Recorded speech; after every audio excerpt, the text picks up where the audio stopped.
Hey, what's up, guys? Mr. Ipock here for a homework help video on lesson 7.4 homework. This is number of solutions. So you're actually not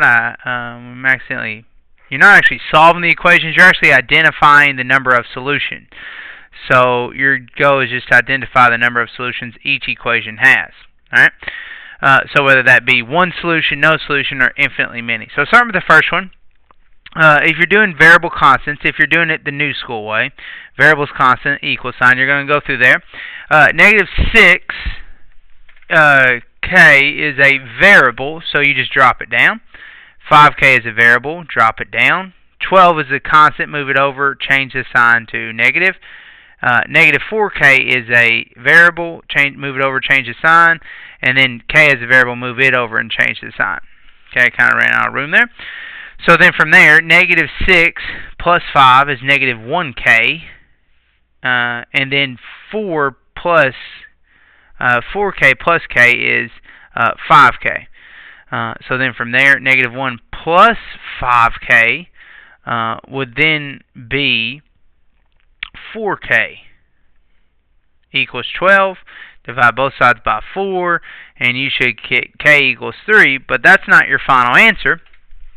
So it's just like we've been working it, but once you get here, you got to identify the number of solutions. So when it's k equals 3, when you have a result like that, that means there's only one solution that will balance this equation. So when you have k equals 3, that means there's one solution that can work for k. Okay, let's go over here to let's look at number 2 real quick. 6p minus 3 equals 6p minus 1. So no distributive property, so draw your line down the middle. And then we have variables, and we have constants, and we got equal sign. 6p is a variable, drop it. Negative 3 is a constant, move it over, change the sign. 6p is a variable, move it over, change the sign.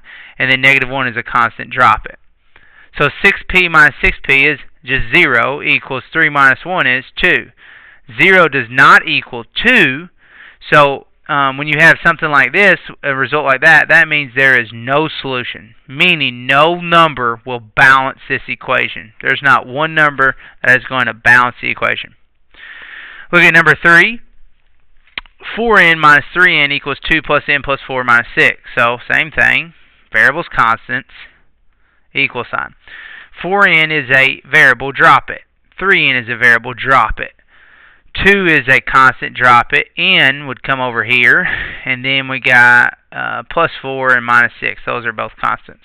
So 4n minus n would be 1n, and then 1n minus n would be 0 on that side. 2 plus 4 is 6. 6 minus 6 is 0. Now when they equal the same thing, that would be infinitely many solutions, meaning there is any number would work in here. So 10 would work in there. Negative 32 would work in there. Any number would work in here, and it's going to be balanced. Okay. Going to number 5. 5 may be something we hadn't looked at before with a negative with no number, but just keep in mind there's a 1 on the outside of all parentheses. So you just distribute negative 1 in to both of those. So I'd have 4 plus 5p equals negative 1p minus 2, because negative 1 times 2 is negative 2. Draw your line. Variables constants, equal sign. We got 4, which is a constant, move it over, change the sign. 5p is a variable, drop it. Negative p is a variable, move it over, change the sign. And then negative 2 is a constant, drop it. So then we got 6p is equal to negative 6. Divide both sides by 6. And you should get p is equal to negative 1. That's not your final answer, though. Your final answer would be one solution, and you would circle that as your final answer. We'll work one more from the back side.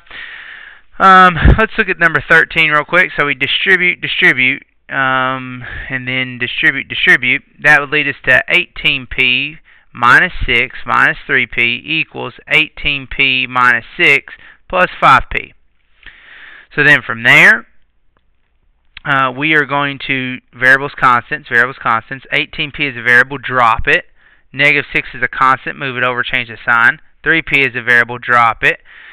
18p is a variable, move it over, change the sign to negative. And then 6 is a variable, drop it. 5p, move it over, change the sign. So this side, 18 minus 3p is 15p, and then negative 18 minus 5 would be negative 23p, equals 0. 15 minus 23 would be negative 8p, equals 0. Divide both sides by negative 8, and you would get p is equal to 0. So this is one solution. Even though it's 0, it's still one solution.